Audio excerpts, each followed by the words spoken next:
day is a new day. Embrace it with joy and a positive attitude. Namaskar. Welcome to Next IS. I hope you are doing well. In this video, we will cover major headlines of the Hindu, Indian Express, and Press Information Bureau. So, without wasting any time, let's start today's discussion. And our first article talks about ovarian cancer, which is a cancerous tumor that forms in the tissues of an ovary that are a pair of female reproductive glands that make eggs and female hormones. It is the most lethal gynecological cancer, which is often termed as silent killer due to its non-specific symptoms. In India, ovarian cancer ranks among the top 3 cancers, contributing to 6.6 of all women's cancers. No effective routine screening tests are available for ovarian cancer. Therefore, genetic testing can help with personalized risk management and preventive measures. And hormone replacement therapy for menopausal symptoms is also linked to a higher risk of ovarian cancer, even with short-term use. Now, India's External Affairs Minister S. Jaishankar outlined India's 4-point principle for resolving the Russia-Ukraine conflict, which includes advocating for peace, rejecting battlefield solutions, ensuring Russia's involvement in discussions, and remaining actively engaged in conflict resolution. In a bilateral meeting with German Foreign Minister, S. Jaishankar also discussed UN Security Council expansion, and they also addressed the enhancing India-Germany cooperation in migration, military exercises, and boosting bilateral trade and investment.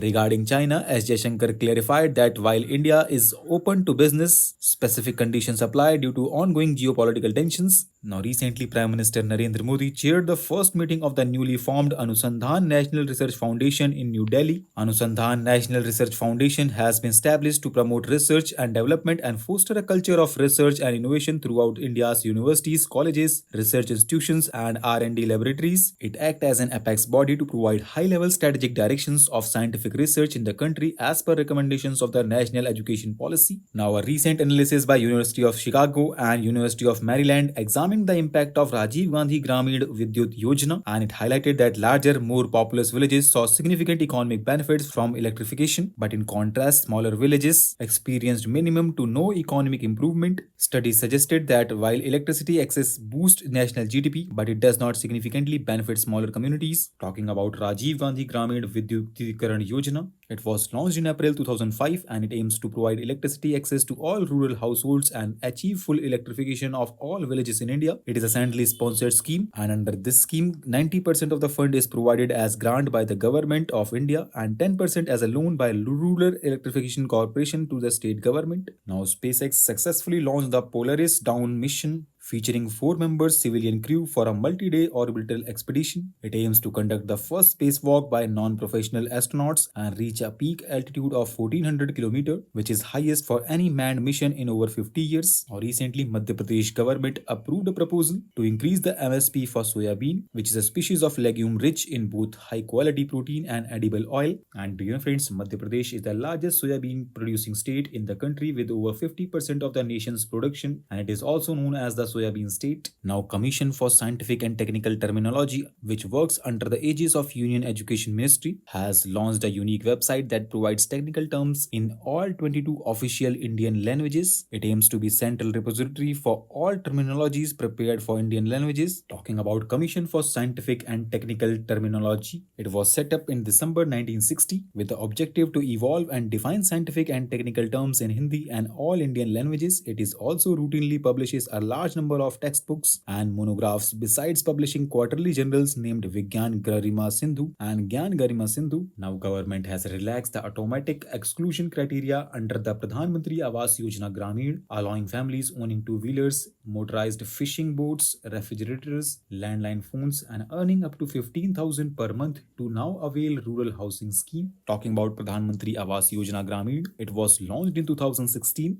aiming to provide housing for the poorest segments of the society. Here, beneficiaries are selected through a rigorous 3-stage validation process that includes socio-economic caste census 2011, Gram Sabha approvals, and geotagging. Under this scheme, beneficiaries are provided financial assistance of 1.20 lakh in plain areas and 1.30 lakh in hilly states, including northeastern states and union territories of Jammu and Kashmir and Ladakh. An additional assistance of 12,000 is extended for the construction of toilets through the convergence with Swachh Bharat mission. Next article focuses upon antimicrobial resistance, which is a growing problem in India. It occurs when bacteria, virus, fungi, and parasites change over time and no longer respond to medicines, making infections harder to treat and increasing the risk of disease spread, severe illness, and death. As a result, the medicines become ineffective and infections persist in the body, increasing the risk of spread to others. Antimicrobial resistance is a natural process that happens over time through genetic changes in pathogens, and its emergence and spread is accelerated by human activity, mainly the misuse and overuse of antimicrobials to treat, prevent, and control infections in humans, animals, and plants. Now, Second Asia Pacific Ministerial Conference on Civil Aviation will begin today in New Delhi. The two-day event is being co-hosted by International Civil Aviation Organization and Ministry of Civil Aviation. And